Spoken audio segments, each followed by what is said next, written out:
Hello, everyone, and welcome to Claret and Booze. My name's Nick. This is a daily ramble on the Terraces channel because John's recorded his far more accurate and worthwhile review of the game than I did on the main channel.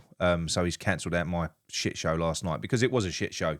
I shouldn't have recorded it, to be quite honest, because I was frustrated going into that game.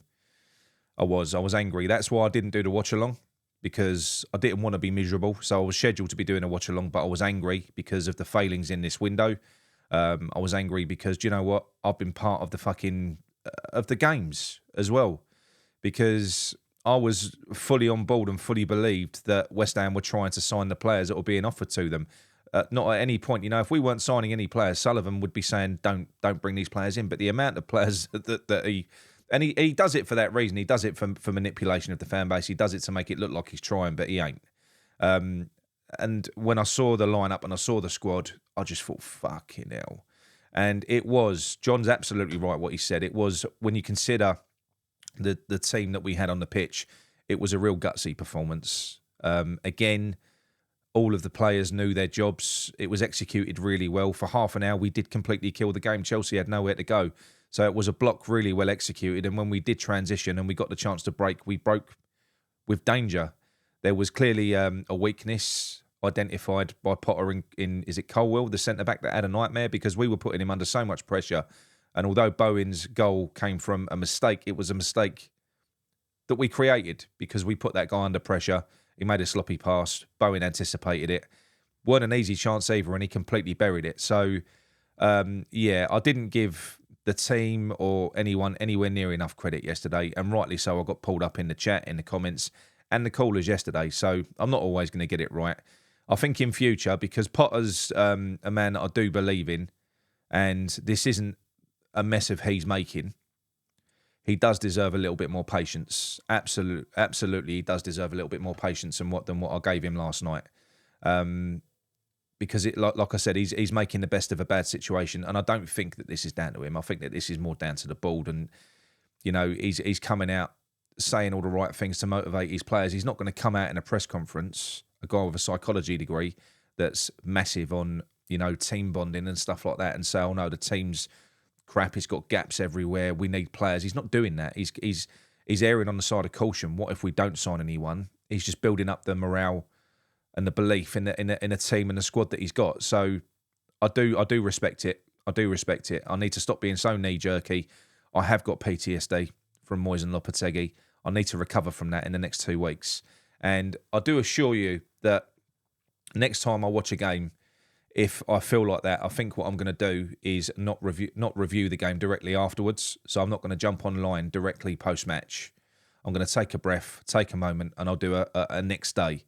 Because I don't think that this guy deserves a bad reaction, a knee-jerk reaction, because he's better than that. He doesn't make stupid mistakes. It was a worthwhile game plan based on the personnel that we had, and it almost worked, if not for some really, really fucking dodgy officiating. Their first goal should not have counted. That foul was the most blatant of fouls. It should have been flagged. Therefore, the attack that they scored from should never have happened. And then there was a really questionable offside with Cucurella.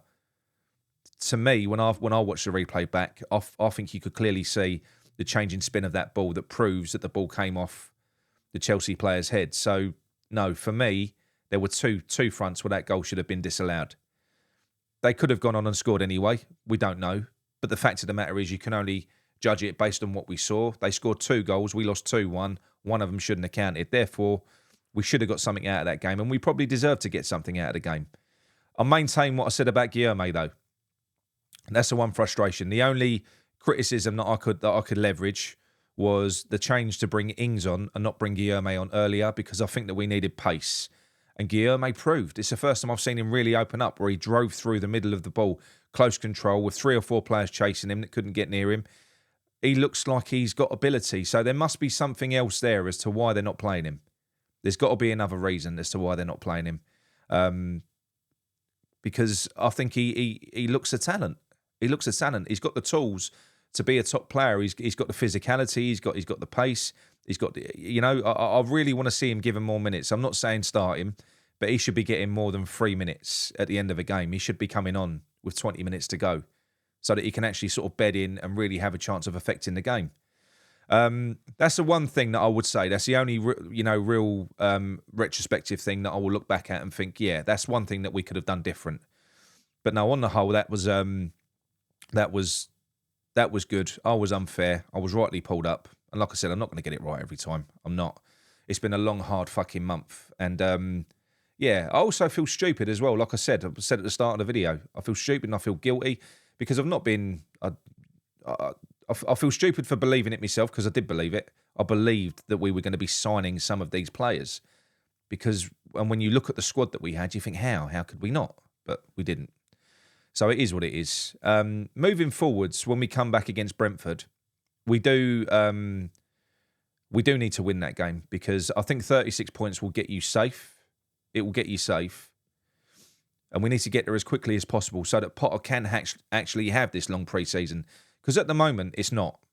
It's not. Until we're clear of relegation, which we're not. We're on a run of 7 games with 1 win. So that's 5 losses, 1 draw, 1 win.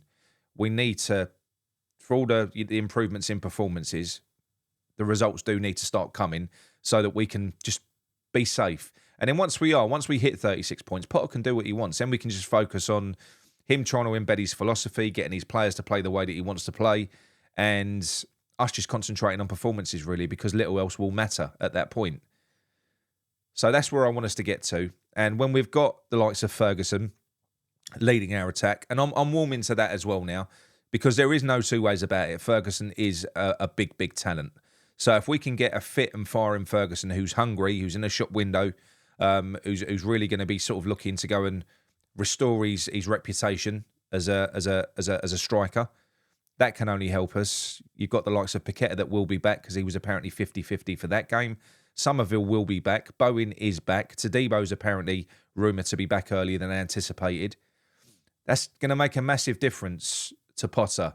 It's going to change the look of our first team and our bench. It's going to give us more options. So I'm really keen to see what he does against Brentford, and I'm quite excited about it. I'm nervous because Brentford are not an easy team. I'm assuming that what we'll do against Brentford is we'll play the opposite way that we played against Chelsea, and we'll take the game to them. But we know that Brentford are expert counter-attack artists. They are. They almost want you to have the ball, and then they do hit you on the counter with Wissa, with Mbeumo. So it's a different type of problem that Potter's got. But that's a game that we've got to go out to take the game to them and try and win. So I'm looking forward to that because we're going to have, hopefully, close to our best team on the pitch, which will be amazing. It'd be amazing. I wonder whether Mavropanos is going to get anywhere near it once Tadebo is back. Because I made the comment yesterday about Casey, saying that we've restricted his loan, yet Soufal and Cresswell were both part of a back three yesterday, so when's he ever going to get a chance? I think where we might see him get his chance is, because he must have some belief in him to have kept him back, will be maybe once we've got Tadebo and Kilman in that back three, then maybe you drop Casey in there as well so that he's got senior centre-backs either side of him. That might be what Potter's thinking. So no, look, for me, an unnecessary knee-jerk reaction from me that wasn't really driven by the game. It was driven by the transfer window. That was where my frustration was. And I will take a breath in future. And yeah, I hope you enjoy the rest of your day. I hope you enjoy the rest of your week. And onwards and upwards. All right? Come on, you irons.